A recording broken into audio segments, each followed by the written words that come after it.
इस जन संसद में मैं आज वो करना चाहता हूं जो मैं देश की संसद में नहीं कर पाया। देश की संसद में 750 किसान और मजदूर जो इस देश की अहंकारी सरकार के सामने अपने हकों की लड़ाई लड़ रहे थे, लाखों की संख्या में किसान मजदूर गए बॉर्डरों पे, लेकिन 750 बॉर्डर से लौट के नहीं आए। उनको श्रद्धांजलि देना चाहते थे हम। देश की संसद में हमने बहुत लड़ाई लड़ी, मगर इस सरकार का दिल नहीं पसीजा। दया का भाव इस सरकार के दिल में नहीं आया। ये कह सकते थे इनकी मांग नहीं मानते, लेकिन कम से कम सहानुभूति हम प्रकट करते हैं जो लौट के घर नहीं आया, जिसका घर उजड़ गया। मगर संसद में नहीं कर पाए तो क्या है, आज रोक के दिखाएं। मैं भाजपा को चुनौती देता हूं, दिल्ली और चंडीगढ़ की सरकार को चुनौती देता हूं। संसद में नहीं किया, लेकिन आज जन संसद में मैं आप सबसे आग्रह करता हूं, एक बार खड़ा होकर मौन रख के, आप सब खड़े होकर मौन रख के हम अपने 750 किसान और मजदूर भाइयों को श्रद्धांजलि देंगे। मैं आप सबसे आग्रह करता हूं, मोदी सरकार, खट्टर सरकार रोक के दिखाए, हमारे दिलों की भावना को रोक के दिखाए। मैं नमन करता हूं, देश के 75 साल के इतिहास में इससे बड़ा आंदोलन किसी वर्ग को नहीं करना पड़ा। मगर एक और रिकॉर्ड स्थापित हुआ 75 साल में। आंदोलन भी सबसे बड़ा था, मगर सरकार का अहंकार भी सबसे क्रूर था, क्रूर अहंकार। ऐसा अहंकार किसी सरकार ने नहीं दिखाया होगा देशवासियों के प्रति। अपमान पे अपमान, तिरस्कार पे तिरस्कार। इसीलिए आज हम ये संकल्प ले रहे हैं श्रद्धांजलि देते हुए कि उस अहंकार को तोड़ेंगे, वोट की चोट से तोड़ेंगे। इनके घमंड को हम आने वाले समय में, हरियाणा की धरती, हरियाणा से देश का फैसला होता है। 75 पार का नारा दिया था, इन्होंने दिया था कि नहीं दिया था, मैं पूछना चाहता हूं बीजेपी वालों ने। मगर लोगों ने हवा निकाल दी, 40 पे सुई रुक गई। मगर इस बीच में एक और आया जिसने कहा, नारा दिया, बीजेपी को करो जमुना पार, दुष्यंत चौटाला, जेजेपी पार्टी। एक कहता था 75 पार, दूसरा कहता था बीजेपी को करो जमुना पार। इलेक्शन का नतीजा आते दोनों बन गए पक्के यार। बन गए कि नहीं बन गए? और हरियाणा बना दी ऐसी भ्रष्ट सरकार और कह दिया समझौता हो गया 5100 बुढ़ापा पेंशन पे, और फैक्ट्रियों में 75% हरियाणा के रिजर्वेशन पे समझौता हुआ। ना तो फैक्ट्रियों में रिजर्वेशन आया, ना वो 5100 पेंशन आई। समझौता 5100 की पेंशन का नहीं था, समझौता भ्रष्टाचार की फाइलों को बंद कराने का समझौता था, अपने मुकदमों को छुड़वाने का समझौता था। प्रदेश में महकमे बांट बांट कर एक के बाद एक प्रदेश को डबल इंजन से लूटने का समझौता था। महकमे बांटे गए, कहीं शराब महकमा, कहीं माइनिंग महकमा। एक घोटाले आपके सामने आ रहे हैं हर रोज। घोटालों का प्रदेश बन गया हरियाणा। शराब घोटाला देश में कहीं भी होता है तो हरियाणा में उसके तार जुड़ते हैं। रजिस्ट्री घोटाला कोरोना के अंदर, जब देश अंदर था, रजिस्ट्री घोटाला और हरियाणा के अंदर। माइनिंग घोटाला, मुख्यमंत्री कार्यालय अधिकारी जमीन घोटाले आज देश में सामने आ रहे हैं। प्रदेश में सामने भर्ती घोटाला। एक के बाद एक हरियाणा को भ्रष्टाचार की, विकास को भेंट चढ़ा दिया। भ्रष्टाचार में देश में हरियाणा नंबर 1 बनाने का काम किया, मगर उससे भी बुरा काम किया। विश्वासघात, बहुत बड़ा विश्वासघात किया। इन्होंने जमुना पार के नाम पे वोट ली, मगर जाके समर्थन दे दिया दुष्यंत चौटाला ने। आज सोचना चाहिए अभय सिंह को, क्या कारण है 2014 में इनकी 20 सीट आई थी, कांग्रेस की 17 सीट थी। ये नेता प्रतिपक्ष थे, वहां से घटकर 1 पे क्यों आ गए? मैं बताता हूं 1 पे क्यों आ गए। 20 से घटकर 1 पे क्यों आ गए और आगे 0 पे क्यों पहुंचेंगे? मैं बताता हूं, क्योंकि 2014 से 19 तक लोगों ने तो विपक्ष के नेता का इनको जिम्मेदारी दी थी, मगर ये विपक्ष के नेता की जिम्मेदारी भूल गए और सत्ता पक्ष के साथ मिलकर, दोनों नेता विपक्ष और सत्ता पक्ष दोनों 5 साल मिलकर, दोनों ने हुड्डा साहब को और मेरे को, हमको निशाने पे रखा। हर बयान हुड्डा साहब के खिलाफ आए, मेरे खिलाफ आए। हम तो विपक्ष में थे, हम तो लड़ाई लड़ रहे थे। आप खट्टर सरकार के खिलाफ नेता विपक्ष थे, उनसे लड़ाई लड़ते। बयान हमारे खिलाफ। निशाने पे हमको रखा। कहीं भी मौका हुआ तो बीजेपी को वोट दी। राष्ट्रपति चुनाव में बीजेपी को वोट दी। 2014 में बिना मांगे बीजेपी को समर्थन दिया। 19 के चुनाव के बाद कोई समर्थन नहीं मांग रहा था, लेकिन कह दिया कि कांग्रेस को नहीं देंगे। अभय सिंह का बयान आया, वो तो दुष्यंत की ज्यादा सीट थी, वो पहले दिल्ली पहुंच गए। रेस लगी थी, कौन जींद से पहले पहुंचेगा, कौन इलाहाबाद से पहले पहुंचेगा।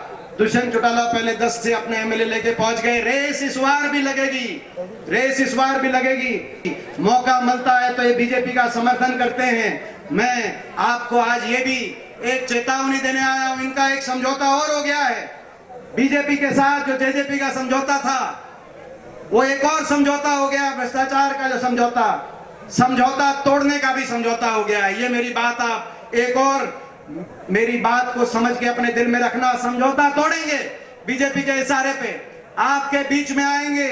कांग्रेस की वोट में कौन ज्यादा सेंध मारेगा, अभय सिंह ज्यादा मारेंगे या दुष्यंत चौटाला ज्यादा मारेंगे, इस बात की बीजेपी के इशारे से, उनके इशारों पर इस तरह की राजनीति हरियाणा में करने का काम करेंगे। चक्रव्यूह रचा जाएगा, चक्रव्यूह रचा जाएगा। प्रदेश में परिवर्तन को रोकने के लिए चक्रव्यूह रचा जाएगा। पिछले बार तो आप भी नादान थे, हम भी नादान हैं। अब आप भी समझ चुके हो, हम भी समझ चुके हैं। इस चक्रव्यूह को तोड़ने का काम और इस तोड़ने में हमारा साथ आप दोगे कि नहीं दोगे, एक बार हाथ खड़ा करके मैं आप सबसे आशीर्वाद, आप सबसे साथ में इस बात के लिए मांगता हूँ। जिन्होंने अपनी शहीदी दी, तो सबसे पहले मैं उन किसानों की शहीदी को नमन करता हूँ। और आज की हाजिरी ये साबित करती है कि जो शहीद हुए किसान, उनकी जो है शहीदी खाली नहीं जाएगी। भाई ये देखो, ये एक साबित करते हैं कि किसान की आवाज कोई दबा नहीं सकता है, किसान की आवाज में दम है। और ये उन बहादुर शहीदों का है जो जिन्होंने, नहीं तो किसान की तो आवाज तो दब गई थी। ऐसे कानून आ गए थे कि किसान बर्बाद हो जाता। वो किसान हितैषी नहीं थे। 13 महीने उन्होंने ये किया, आंदोलन चलाया और इस सरकार को झुकना पड़ा। आज का जो ये महीना, पो का महीना, किसान की कुर्बानी का, और भाई गुरु गोविंद सिंह के परिवार की भी कुर्बानी का ये पो का महीना है। उनके परिवार ने भी कुर्बानी दी थी। तो आज और आज गुरु ब्रह्मानंद की जयंती भी है। तो ये ऐसा आज समय है। तो आज मैं जो सब इकट्ठे हैं, मैं तो 2-4 बात कहना चाहता हूं कि भाई इस सरकार के आने के बाद किसानों का क्या हुआ। सिरसा की भी बात कही और पूरे देश के किसान की भी बात कही। किसानों ने संघर्ष भी किया, क्यों किया था। और जब 13 महीने के बाद किसानों के साथ समझौता हुआ तो क्या था, ये कहा था कि एमएसपी की गारंटी दी जाएगी, कमेटी बनेगी। वो कमेटी कहां गई, आज कोई खबर नहीं। अरे 2005 में हमारी सरकार बनी है, किसानों के समर्थन से बनी। तो हमने सबसे पहला काम क्या किया था, जो हमारी पूर्व सरकार, मैं किसी की निंदा नहीं करना चाहता, पूर्व सरकार जिसने बिजली के बिल सब भरने के लिए किसानों को गोली से भून दिया था। 1600 करोड़ बिजली के बिल पहली कलम से हमने माफ किए थे पूरे देश के, हरियाणा के किसानों के। और 2136 करोड़ कर्जा माफ किया।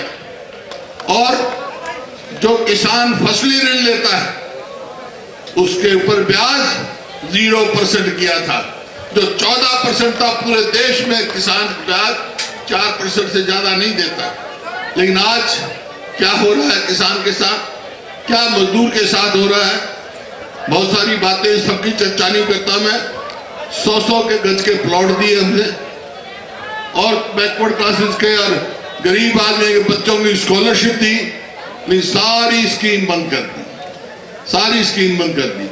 अरे गरीब आदमी को हम 5 किलो अनाज के साथ तेल भी देते थे, घी भी देते थे, चीनी भी सस्ती देते थे, दाल भी सस्ती देते थे।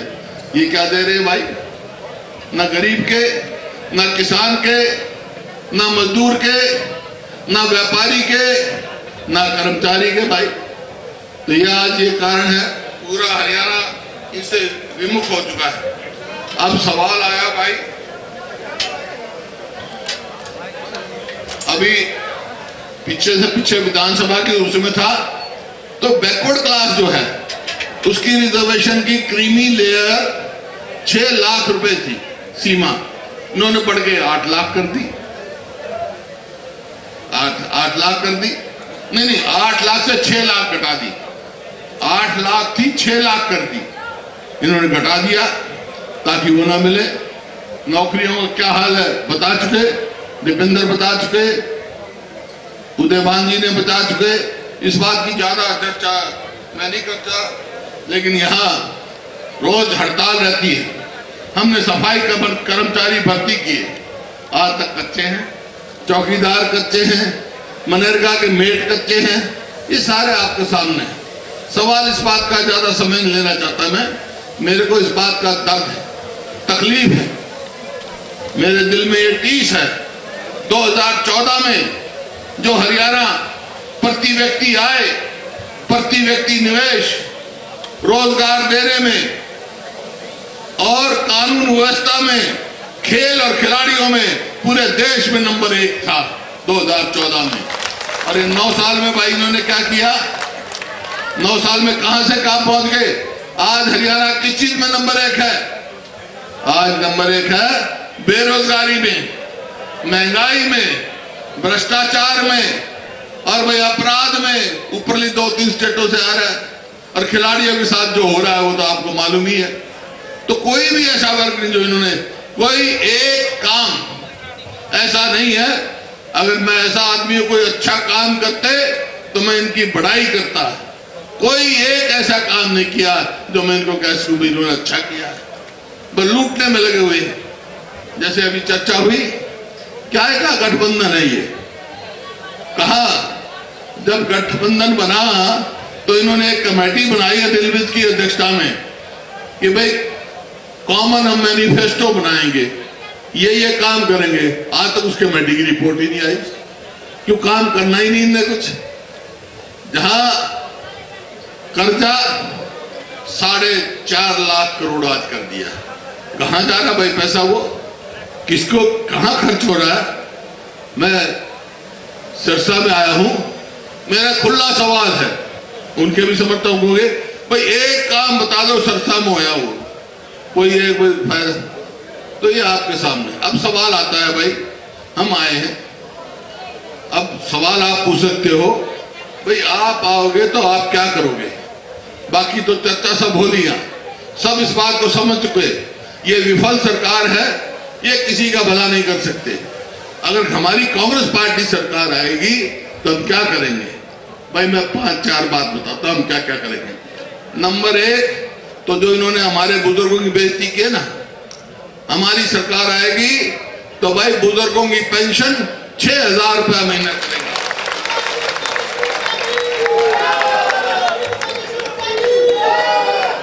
और जो हमारे समय में गैस का सिलेंडर की कीमत 400 थी, अब 1150 हो गई।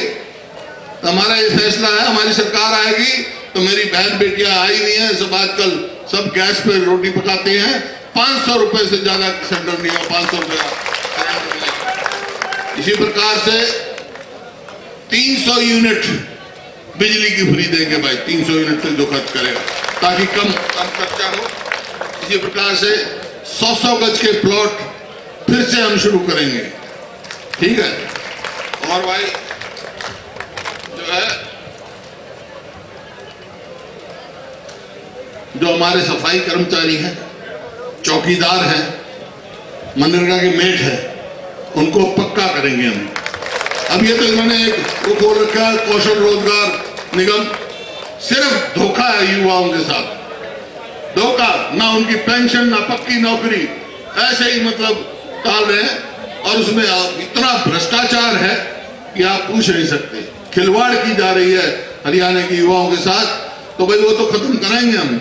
अब जो हमारी फसल और फसल का ब्यौरा और ये पहचान पत्र ये चला रखी है, ये सब लोगों को परेशानी का है। कहीं पेंशन काट रहे हैं पहचान पत्र के नाम पे, कहीं राशन कार्ड काट रहे हैं। तो सब इसको इससे छुटकारा देंगे, जिसका जो हक है वो उसको हक हम देंगे। बाकी सवाल आया यहाँ एक तो जो, क्योंकि आज उन शहीदों की याद में, इसमें कोई दो राय नहीं, सभी ने कहा, डॉक्टर केवी सिंह ने कहा, दीपेंद्र ने कहा, भाई हमारे अध्यक्ष जी ने कहा कि जो किसान जो शहीद हुए हैं, जिस तरह कंडेला में हमने दिया था, उनके भाई परिवारों को कांग्रेस की सरकार आएगी तो उनके परिवारों को एक नौकरी देगी और उनको शहीदी का दर्जा देगी, शहीद का दर्जा देगी उन किसानों को, ताकि शहीद और कोई न कोई स्मारक बनाएगी। छोटी शहीदी नहीं थी। अगर उनके सबसे ज्यादा कोई दोषी है, जो निर्दोष किसानों को जो अपनी जायज मांग रहे थे, उनको मौत के घाट उतारने की सबसे बड़ी दोषी है तो हरियाणा की बीजेपी और जेजेपी सरकार है। इन्होंने सड़कें बंद करी, इन्होंने लाठियां चलाई, इन्होंने पानी की बौछारें बगाई, इन्होंने गोलियां चलाई। क्यों भाई? हाँ, गुनाहगार तो ये है ना। तो ये आपके बात। फिर दूसरी बात आई कि भाई वायदा क्या था। रायपुर में कांग्रेस का अधिवेशन हुआ था और किसानों की उसका लेके मेरे को जिम्मेवारी छोड़ी थी पार्टी ने कि भाई आप सुझाव करो।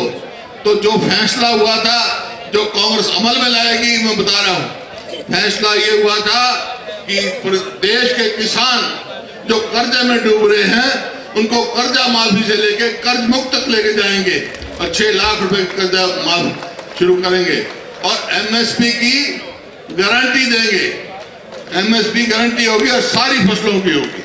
और यहाँ जहाँ तक लोकल सवाल है, मैंने कहा विकास सिरसा का, भाई मैं आया हूँ, आता हूँ यहाँ पर, देखता हूँ।